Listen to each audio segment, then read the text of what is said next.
Welcome back to the Real Estate Report. I am Gordon Hines, the maestro. In this segment, we're going to talk about co-signers, co-borrowers is the term we use. We've been getting a lot of calls lately about how do I increase my purchasing power when rates are going up? Of course, when rates are going up, it takes more money, more income, I should say, to qualify for a larger loan amount. So one of the things that people can't do, they can't go out and get more income. So one of the easiest ways to get more income is to bring in a co-borrower.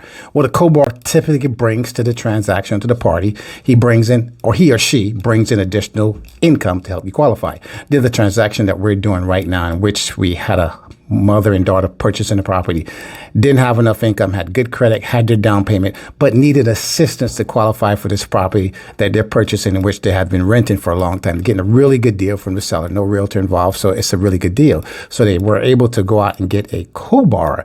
So that person comes in with the additional income, helps them to qualify this specific property. Of course, a co-borrower is a contract. You're bringing someone else to help you out for whatever reason. Most of the time we think co-borrowers, we think mom, dad, sister, brother, and sometimes fiance. Those type of relationships, anytime romantic involved, I would kind of ask you to stay away from that, because once again, if the relationship sours, there goes the contract that you agreed upon. One of the things that's important when you are going to bring in a co-borrower, of course, this person is not going to buy the property.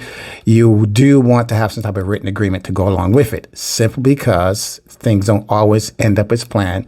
And when there's something go wrong, it's always good to go back to what did we agree upon when things were nominal or things we were in agreement. Now that something has gone wrong, who's supposed to be making the payments? Who's responsible for the property taxes? Who's going to make the upkeep? Who's going to take the mortgage interest deduction? All these type of things are important, and it should actually be spelled out in the actual agreement. Co-borrowing it's a great thing. People do it for many different reasons, but in these times when we have high interest rates, high property values, we're looking for ways to close transactions. And a lot of times in trying to close that transaction, one of the best ways to do it is to introduce a co-borrower. Of course, one last thing on co-borrowership, you got to make sure we understand the legality of how we are going to take title, because this person is actually a homeowner, regardless of what the relationship says in the agreement that you have. A lot of times is if you're looking at you're looking at borrowing money, you have to look at some type of tenancy, either joint tenancy or a tenant in common. These are all things you probably should talk to your attorney about before you enter an agreement. Always read the fine print and always write things down. That's this segment, co-borrowing. Thank you for listening.